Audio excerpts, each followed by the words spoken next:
Shalom Bapak Ibu, berjumpa lagi dengan saya di sini di dalam renungan harian. Bagaimana kabarnya di akhir pekan ini? Bahagia, sehat? Harus dong. Yang pastinya jangan lupa untuk selalu bersyukur. Baik, sebelum kita bersama-sama mendengarkan firman Tuhan, mari kita bersatu di dalam doa. Kita berdoa.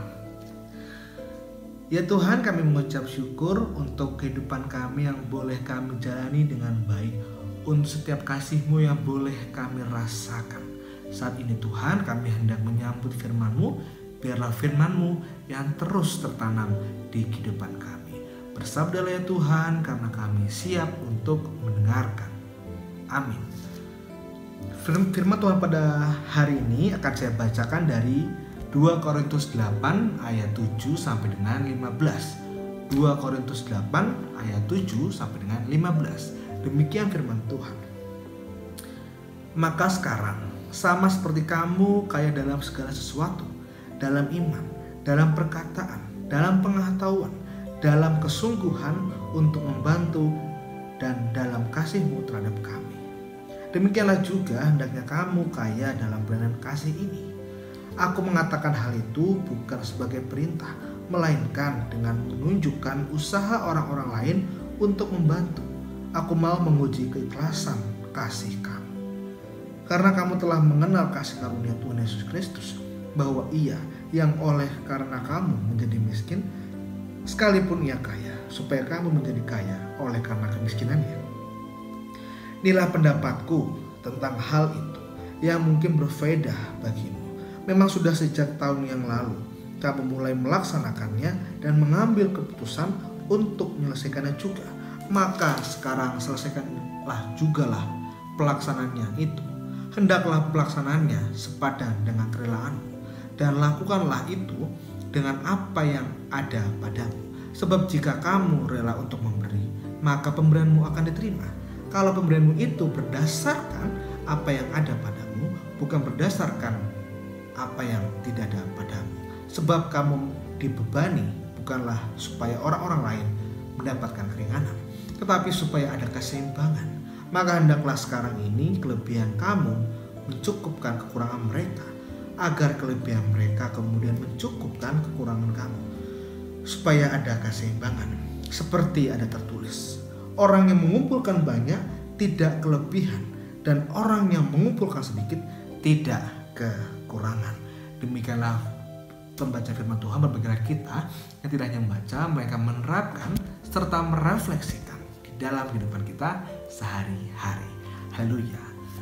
Bapak Ibu terkasih di dalam Tuhan Yesus Kristus, semua orang bisa memberi, tetapi tidak semua pemberian mengandung kasih.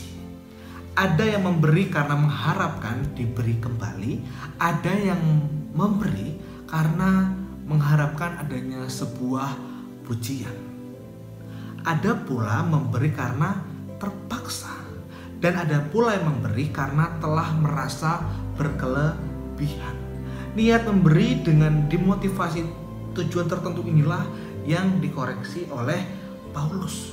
Jemaat Makedonia yang miskin dan sedang mengalami sebuah cobaan yang berat, namun sukacita mereka meluap-luap untuk memberi. Kalau kita baca di ayat sebelumnya pada ayat 2, kerelaan memberi yang luar biasa ini bukan dibuat-buat, tetapi secara lahir dari kesadaran iman bahwa mereka telah merasa menerima kasih karunia Allah yang begitu banyak, yang begitu hebat, yang begitu dahsyat. Orang-orang yang telah merasa menerima wajar kalau ia bersedia untuk memberi. Kasih karunia adalah pemberian yang cuma-cuma dari Allah, berupa pengampunan atas dosa, sehingga kita dapat terlepas dari ancaman sebuah penghukuman yang kekal. Anugerah seperti ini patut disyukuri dengan membagikan kasih karunia itu kepada orang-orang yang memerlukan.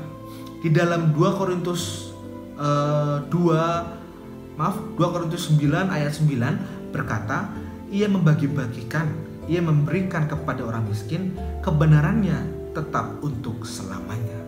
Berdasarkan ayat tersebut, ini adalah sebuah budaya untuk membagi-bagikan sesuatu kepada orang lain. bukan sebuah kerugian, malah sebagai sebuah keuntungan. Karena kebenaran ini akan terus-menerus semakin bertambah di dalam diri kita bila mana kita berani untuk membagi-bagikannya kepada orang lain. Proses kerja pertumbuhan kebenaran itu bagaikan rumpun bibit padi di tempat persemaian. Rumpun batang padi itu akan berkembang biak dan bertambah banyak bila mana kita rajin memisah-misahkannya pada tempat yang berbeda, sehingga masing-masing bibit rumpun padi tersebut yang baru kembali bertumbuh, kembali berkembang biak menjadi rumpun-rumpun padi yang dapat menuaikan sebuah hasil. Demikian pula kalau kebenaran akan semakin besar kalau kita rajin membagi-bagikannya kepada orang lain, yang kuat membantu yang lemah, yang kaya memperhatikan yang miskin, sehingga kesempatan bagi setiap orang untuk mendapatkan haknya semakin besar. Bukan yang kaya semakin sombong, bukan yang semakin ada semakin semakin sombong, tidak. Tapi malah kita semakin membantu. Tapi kalau kebenaran itu semakin tidak terlihat, maka budaya tolong menolong dan bantu-membantu akan menjadi mati. Sehingga yang ada hanyalah kepentingan diri sendiri untuk mencari pamor, untuk mencari nama sendiri. Yang kaya makin kaya, yang miskin makin miskin. Jadi kita memberi bukan berarti karena kita memiliki banyak, tapi kita memberi karena kita telah lebih dahulu menerima dari siapa? Dari Kristus itu sendiri. Masalah memberi sungguhnya bukan masalah banyak atau tidak, tapi masalah kita mau atau tidak di dalam sebuah kerelaan. Jangan sampai kita ya karena berat untuk memberi udah kita kasih, tapi di dalam hatinya malas banget aku ngasih. Jangan sampai hal itu terjadi. Memberi dengan kerelaan inilah yang hendak dimaksudkan, meskipun mereka miskin namun mereka kaya dalam sebuah kemurahan. Marilah kita menjadi orang-orang yang mau memberi, sehingga kita juga dapat menjadi pribadi yang mau menerima, memberi berkat dan menjadi berkat bagi sesama. Amin. Kita berdoa. Kami mengucap syukur Tuhan untuk firman yang begitu indah. Biarlah firman ini Tuhan tetap tertanam di dalam kehidupan kami, sehingga kami dapat menjadi pelaku-pelaku firman-Mu di dalam kehidupan kami, sehingga firman kebenaran-Mu dapat kami bagikan di dalam kehidupan kami sehari-hari. Tuhan yang makasih, kami berdoa untuk orang-orang terkasih kami dalam minggu-minggu ini. Boleh Engkau tambahkan usianya, biarlah Tuhan yang senantiasa memberikan mereka panjang umur, tambahkan rezekinya, dewasakan iman dan bertumbuh dalam-Mu. Biarlah mereka Tuhan tetap menjadi pribadi-pribadi yang baik dan mau menjadi berkat bagi sesama. Kami juga berdoa Tuhan untuk orang-orang terkasih kami yang saat ini sedang sakit. Biarlah Tuhan yang senantiasa menguatkan mereka, memberikan mukjizat-Mu, sehingga mereka dalam setiap sakit penyakitnya dapat kembali sembuh, dapat kembali bangkit dan semangat, sehingga dapat menjalani setiap kehidupan dengan baik. Inilah doa dan permohonan kami Tuhan. Kami serahkan ke dalam kuasa tangan-Mu, Yesus Kristus, Sang Juru Selamat kami yang hidup. Amin. Demikian renungan pada hari ini. Sampai berjumpa lagi di renungan harian berikutnya. Dadah, Tuhan Yesus memberkati.